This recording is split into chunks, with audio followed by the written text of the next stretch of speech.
Hola, buen día. Hoy nos encontramos para entrevistar a Aníbal José Balmaceda. Él es técnico químico, maestro de grado en primaria, especial y adultos.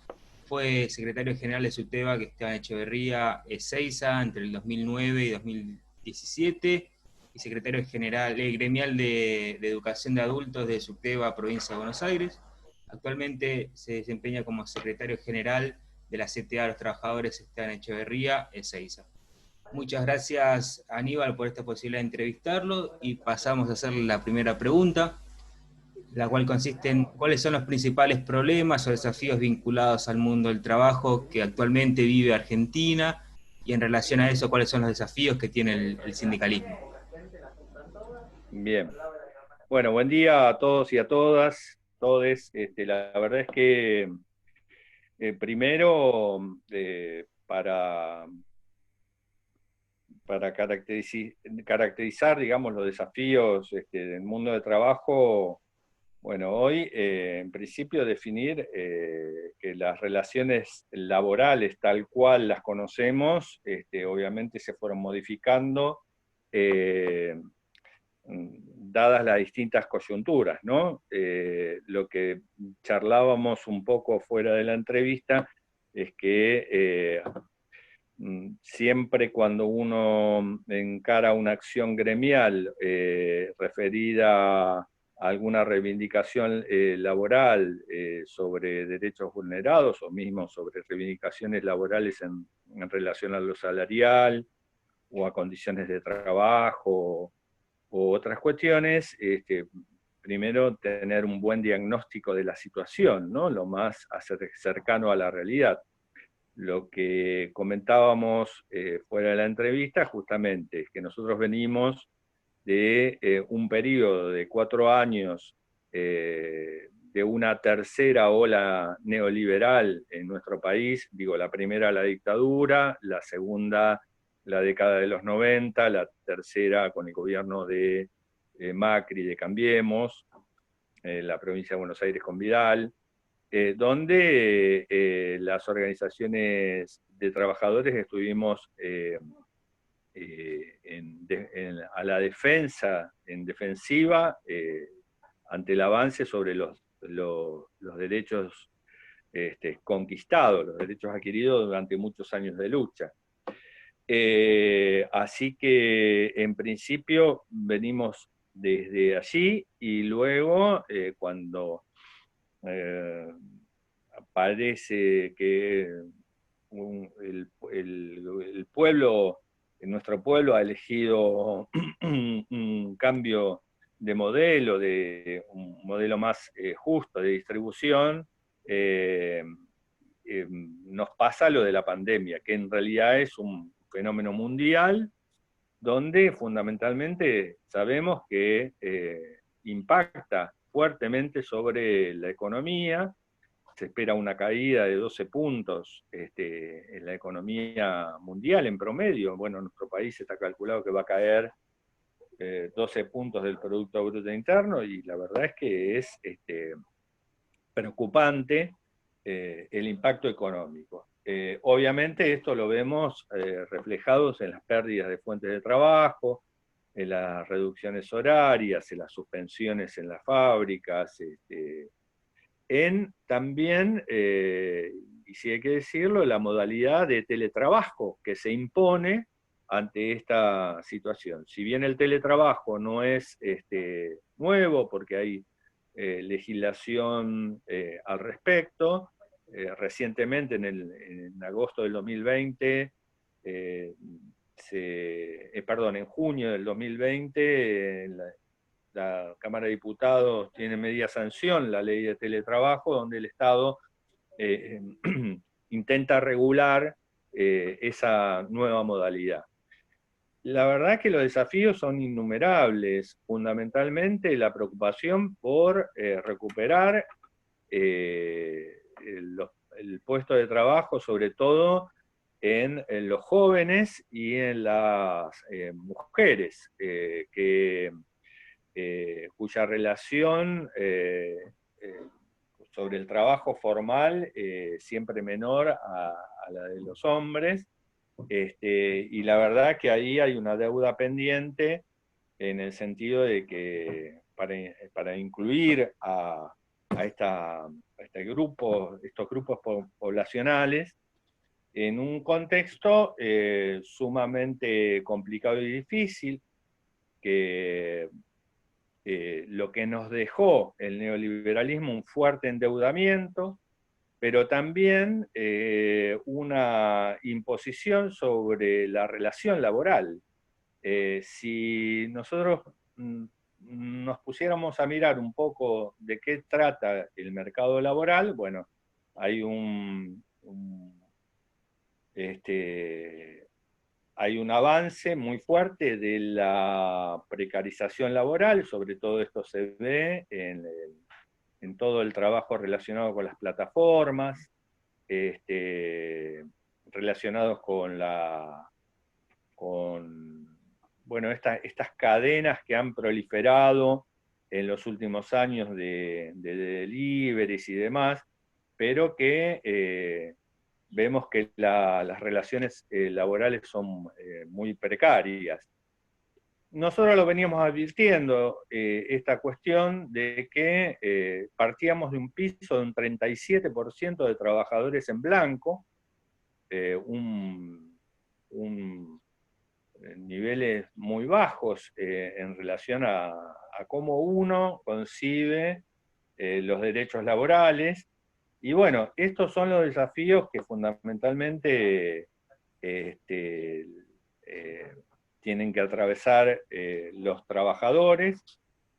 Y en cuestiones del empleo informal también se ha habido resentido. Esto que decimos, la pandemia ha obligado, digamos, se ha perdido la que conocíamos como la changa en los barrios, o el trabajo por tanto, por cuenta, por jornal, y bueno, y eso en el ámbito de las grandes ciudades, ni que hablar del ámbito rural y también en algunas provincias. La otra vez nos daba cuenta, por ejemplo, los trabajadores del ingenio Ledesma, donde la patronal obligaba a los obreros a ir a trabajar como si nada sucediera, en situaciones de mucha precariedad, sin protocolos de salud, fundamentalmente poniendo la producción y la economía por delante en vez de preservar la salud de los trabajadores. Yo vengo de un sector que es de la docencia, mi sindicato de base es el SUTEBA, y damos cuenta de lo que ha sucedido en la fuerte desinversión en la educación que tuvimos durante 4 años del gobierno de Vidal, con mucha pelea y mucha lucha el último año, 2018, 2019, 18 meses de conflicto, para lograr una paritaria con una cláusula gatillo que ubicara el salario docente por encima de la inflación hacia fines de este año. Esto es una resistencia que se ha dado fuertemente, y fundamentalmente también pensando en las condiciones de trabajo en las escuelas. En pandemia, obviamente, las clases suspendidas, y pensando en proyección a ver cómo se va a volver a esa supuesta normalidad. Seguramente una escuela que conocíamos hasta el inicio de todo esto no va a volver a ser de la misma manera, porque obviamente esto es un problema que vino para quedarse, por lo menos hasta la aparición de una vacuna, ¿no? Y en este sentido, bueno, 2 momentos. La cantidad de cierre de pymes, hoy ha superado los 4 años del macrismo, la cantidad de cierre de empresas es mucho mayor que la que se ha sucedido en este contexto de pandemia, donde observamos un Estado presente que asiste hoy, por ejemplo, a través del IFE, del ingreso familiar de emergencia, a aquellos que no tienen ingreso familiar o que han perdido su trabajo, que asiste al 75% de los trabajadores privados a través de las ATP, que en el sector docente está presente a través de un programa que se llama Piedas, que ha,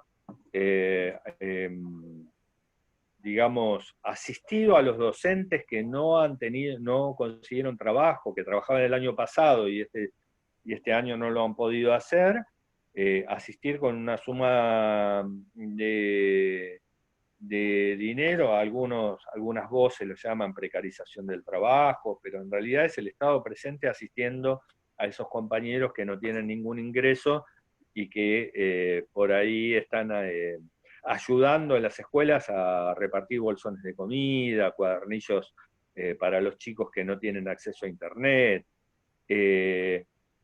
Todo esto que estamos asistiendo,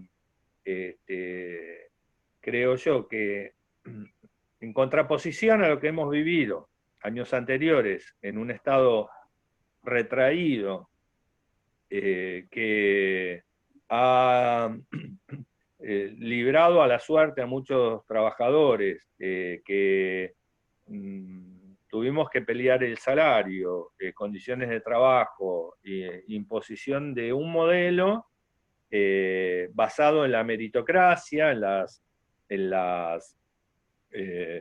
las capacidades individuales, en sálvese quien pueda. Bueno, hoy un Estado presente que asiste a la población, digno también es destacar al principio de esta pandemia el aumento de la tarjeta alimentar, yo digo, muchas medidas que han contribuido y también, digo, desde el gobierno nacional y provincial también, de asistir a los sectores más vulnerables, ¿no? Y la verdad es que los desafíos que tenemos por delante son sumamente importantes, pero ya lo vuelvo a reiterar, es fundamental tener un buen diagnóstico de la situación en cada coyuntura, porque son muy vertiginosos los cambios, son muy vertiginosos los cambios que nos obliga también los cambios tecnológicos, y repensar el tema del trabajo, de la producción. No quiero extenderme mucho más para ser responsable con el tiempo, pero hemos logrado consensuar un documento de producción y trabajo con la Corriente Federal, con distintos gremios de la CGT, las dos CTA, cooperativas, movimientos sociales, donde planteamos ahí el rol del Estado presente, la reactivación fundamental del mercado interno. Para eso hay que crear puestos de trabajo, prestarle mucha atención al poder adquisitivo de los salarios en una escalada inflacionaria y de especulación de los sectores financieros con este movimiento del dólar. A pesar de la baja de las retenciones, la posibilidad de la inyección de dólares que tenemos con la venta de la cosecha, muchos productores, grandes agroexportadores, especulando con las cuestiones del dólar, no venden la cosecha, lo que impide el acceso de dólares frescos al país para reactivar la economía. El tema de las jubilaciones, pensar en lo que venimos insistiendo, que nuestro compañero Hugo Yasky ha presentado un debate ahí en el Consejo sobre un gravamen sobre las grandes fortunas. Son aproximadamente 12.000 personas físicas Esto permitiría recuperar 2 puntos del PBI. Hasta ahora en la pandemia el Estado lleva gastado aproximadamente 1 punto del PBI en el tema sanitario, en atender la pandemia. Ese impuesto a las grandes fortunas, que hablamos de fortunas de 200 millones de pesos, que en realidad no es un impuesto, es un gravamen por única vez, pero pensando en una reforma tributaria impositiva integral, que grave a los sectores de mayor capacidad contributiva, y que donde no podemos seguir concibiendo, por ejemplo, el IVA, un impuesto absolutamente regresivo, donde lo paga tanto una persona de bajísimos ingresos al comprar 1 litro de leche, que los que tienen grandes fortunas, ese mismo litro de leche pagan los dos el mismo impuesto del valor agregado.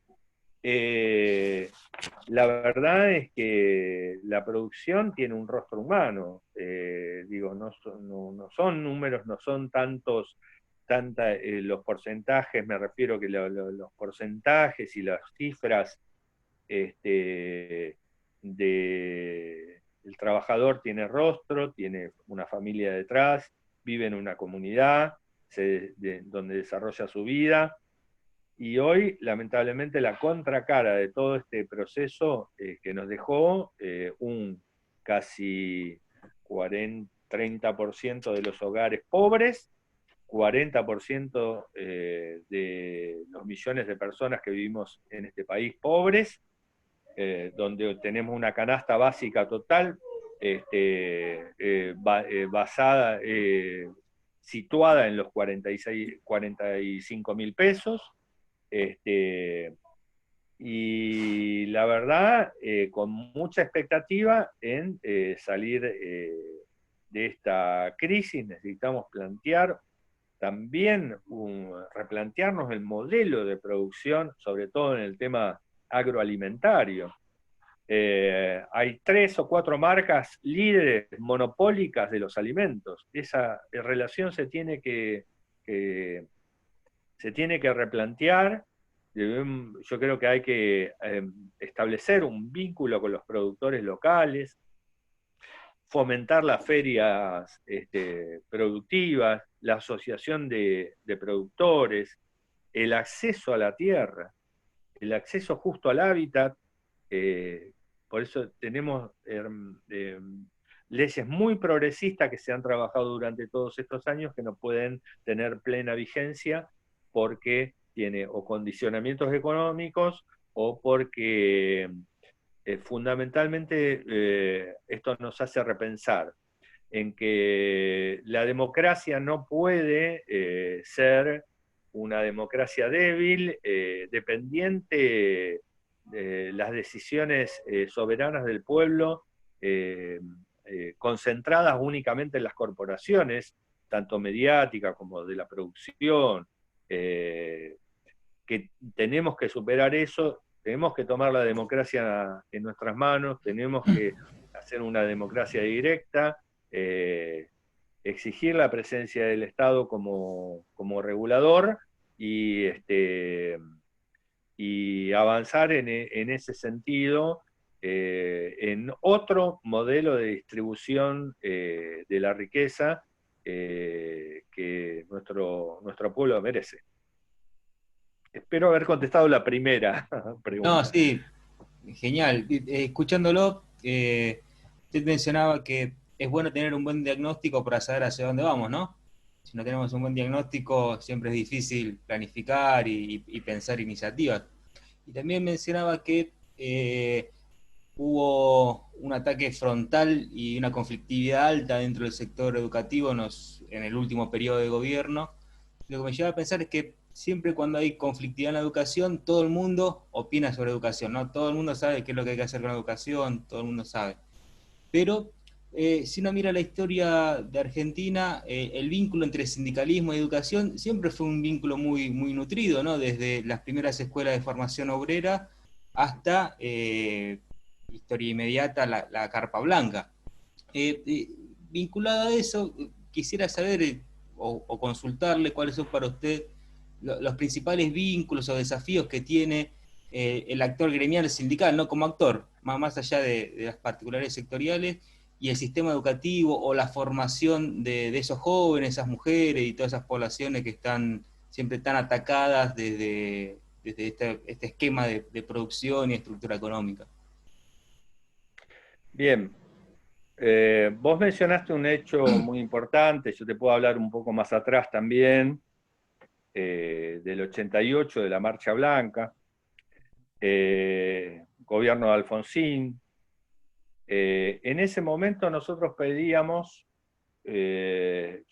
fundamentalmente hay un fuerte debate en el sector docente, o lo hubo desde su, diría de Huerta Grande. Huerta Grande fue el primer congreso de la CETERA. El secretario general en ese momento de la CETERA fue Isauro Arancibia, el primer desaparecido de la dictadura, en Tucumán, maestro. Digo, ahí nuestra lucha hace muchos años, casi vigente, un actor sumamente activo, el sindicalismo docente, y el debate fundamental que atravesó ese congreso, que hasta ahora tiene vigencia, es que si los docentes éramos profesionales, apóstoles de la educación, la mamá, el papá sustituto, el que tenía que, no importara el salario, cumplir con el mandato establecido por la, diría, generación del 80, el maestro abnegado, ¿no? Esta figura de Sarmiento, esta cosa instalada culturalmente con fuerte arraigo en nuestra idiosincrasia, la educación pública, un valor que garantizaba a los sectores que garantiza a los sectores populares el acceso al conocimiento, el acceso al derecho social a la educación. Por un lado, o sos profesional, o toda esa descripción, o nos reconocíamos como trabajadores de la educación, con derechos, y en ese sentido el sindicalismo docente tomó ese rol, por eso el 88 marcó un antes y después en cómo se consideraba a los docentes, empezaron a asumir como trabajadores de la educación. En ese momento pedíamos una paritaria, que no existía para el sector docente, sí para muchos sindicatos del movimiento obrero, y un salario único en todo el país, que era de 272 australes, año 88, y pedíamos un sistema educativo único en todo el país, en las 22 provincias, que hubiera un solo sistema educativo, no 22 sistemas educativos. Avances y retrocesos. Nuevamente, en la segunda ola del neoliberalismo, la Carpa Blanca vino a poner en debate nuevamente el tema de la educación. La otra dicotomía, el gasto público, que le llaman los gobiernos neoliberales a la educación, los gobiernos nacionales y populares lo llaman inversión, porque es justamente una inversión hacia el futuro. La Carpa Blanca puso en debate nuevamente la educación, tomó una envergadura casi diría internacional, y un ejemplo de la lucha y la resistencia, el ayuno docente, la Carpa Blanca, y se logró perforar el techo del neoliberalismo en ese momento, el gobierno de Menem, donde se logra el incentivo docente. Una suma todos los automovilistas se acordaban de nosotros porque tenían que pagar una oblea al incentivo docente. Hubo un ensayo también previo del impuesto al cigarrillo. Bueno, todas estas cuestiones, distintas fórmulas para el financiamiento de la educación, de salarios, de condiciones de trabajo, de inversión en infraestructura.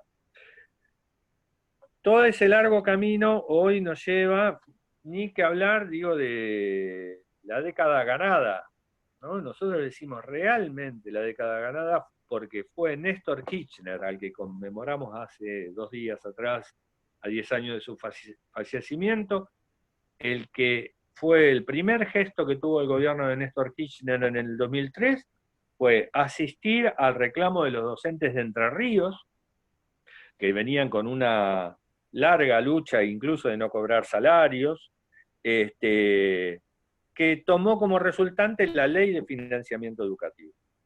Así se llegó al 6,4% del Producto Bruto destinado a educación. Hoy se ha reducido, ha perdido eso 1 o 2 puntos de inversión educativa, que se está nuevamente recuperando. Insisto, inversión educativa no solo para la cuestión salarial, sino para garantizar las condiciones de trabajo, de infraestructura, de los jardines prometidos, de los, creo que fueron 2.000 jardines prometidos por Macri, y no construyó ninguno. En nuestro distrito de Esteban Echeverría, el municipio de Esteban Echeverría puso fondos para inaugurar jardines que estaban a medio terminar. Hoy tenemos una situación de escuelas construidas a medio terminar. Así que la palabra de los trabajadores de la educación es muy importante. Muchas de las leyes que se lograron tienen mucha de nuestra letra, de nuestras reivindicaciones, y la verdad es que es fundamental el rol de los sindicatos. Con toda humildad, digo que tanto el SUTEBA como la CETERA han estado a la altura de las circunstancias y se han transformado en un sujeto social muy importante y reconocido no solo en nuestro país, sino continental y mundialmente.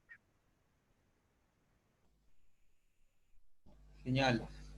Usted mencionaba que ya de los orígenes, y es algo que atraviesa, creo que a todos los niveles del sistema educativo, esta tensión que tiene la figura docente entre si es un profesional o es un trabajador, una trabajadora de la educación, ¿no? Bueno, ustedes lo definen como sector del trabajo, la educación, como trabajadores y trabajadoras. En ese punto, ¿cuáles son los desafíos que tiene la formación profesional, sectorial en este caso, para dar cuenta de los desafíos que tiene coyunturales y en términos de tendencia argentina y si quiere la región latinoamericana, ¿no? Uh-huh. Bueno, fundamentalmente, yo estaba leyendo un informe de la Fundación Friedrich que hablaba cómo el resultado en vidas humanas y también en las cuestiones económicas referido a la pandemia.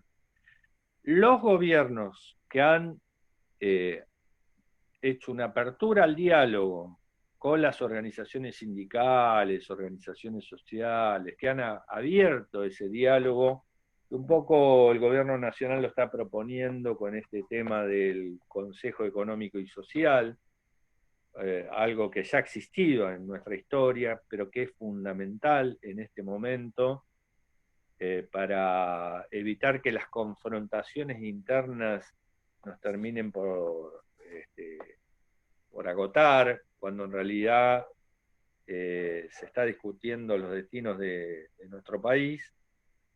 Y en ese sentido, nosotros valoramos mucho la cuestión de la formación profesional porque como educación integral, esto hay que decirlo, no concebimos la formación profesional únicamente como el aprendizaje del conocimiento sobre un determinado oficio, sino que entendemos que la formación profesional tiene que tener un fuerte contenido desde la mirada de los trabajadores, retomar las concepciones referidas a, insisto, en las condiciones de trabajo, en las empresas de primera línea tienen, es más, nosotros los técnicos, te puse ahí como el currículum, porque yo también vengo de trabajar en fábrica,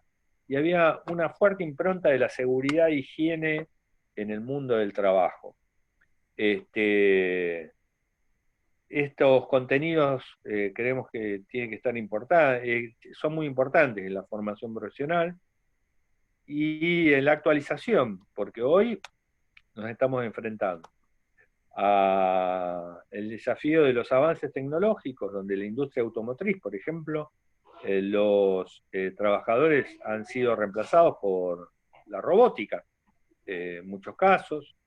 Hay un avance de las nuevas tecnologías donde todavía no han podido reemplazar el factor humano, como le llaman, pero que se abre todo un campo en el tema de la formación profesional que nosotros además lo estamos llevando adelante. Mirá, la CTA de los trabajadores tiene 15 centros de formación profesional de la provincia, con esta concepción de la cual te hablo.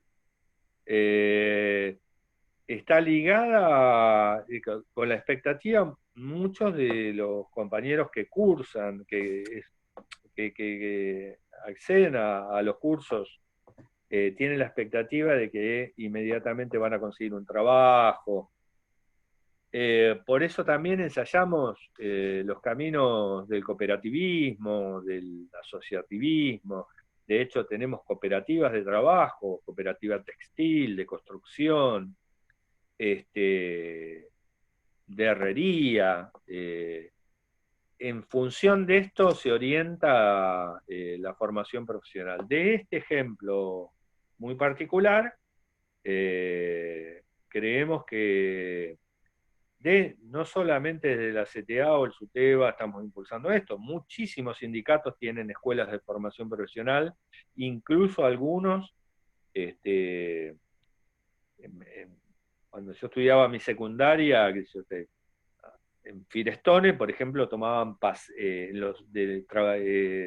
estudiantes avanzados del último año como pasantes en las fábricas. Eso hacía también a la formación profesional del trabajador. Y en este sentido, también tengo que destacar que en la provincia de Buenos Aires, referido al tema curricular, la formación profesional tuvo avances y retrocesos. Formación profesional era parte de la órbita de la Dirección General de Escuelas. El gobierno de Vidal hizo un traspaso unilateral a la órbita del Ministerio de Trabajo. La verdad es que nos opusimos férreamente a eso porque entendíamos que debía de quedar bajo la órbita de la educación y fundamentalmente condicionaba a los convenios que realizaba la Dirección General de Escuelas, el gobierno de la provincia a través de la Dirección General de Escuelas con los distintos sindicatos. Los condicionaba, les ponía algunas trabas, fundamentalmente que había que, poco más teníamos que pagar los docentes y los insumos que se utilizaban los sindicatos. Ahora se está replanteando nuevamente eso y vuelve a ponerse en discusión la formación profesional como como justamente eso, formación, capacitación para el mundo de lo laboral en estos contextos que describimos previamente, ¿no? Bueno, Aníbal, muchas gracias por su comentario. Nos quedan 5 minutos. Si quiere hacer algún comentario final, algún cierre, queda abierto. No, primero que nada, felicitarlos a ustedes, compañeros de las universidades. Es muy interesante el trabajo que están llevando adelante, de vincular el mundo académico con el mundo del trabajo, con el mundo del sindicalismo. Y lo que quiero remarcar es que nuestro pueblo está muy arraigado en nuestro pueblo la representación, el rol del sindicalismo en el movimiento obrero. El movimiento obrero organizado es la mejor manera de afrontar todos los desafíos, los que pasamos y los que vienen, fundamentalmente plantear la unidad en este momento de todos los sectores, no solo del sindicalismo, del mundo del trabajo, de las universidades, de trabajar en conjunto, porque, digamos, el mundo universitario, el mundo academicista, como algunas veces se le llama, cobra nuevo sentido en la medida que se vincule pueda comulgar el bagaje teórico con la realidad, con la práctica cotidiana. Y bueno, espero haberle servido de aporte, de humilde aporte en todas estas opiniones que hemos vertido. Y bueno, un saludo a todos, a cuidarse y a seguir avanzando para lograr dignidad para nuestro pueblo. Bueno, Aníbal, muchísimas gracias por su tiempo, por sus comentarios y le estaremos contactando nuevamente para futuras charlas. Como no, con todo gusto y a disposición de ustedes.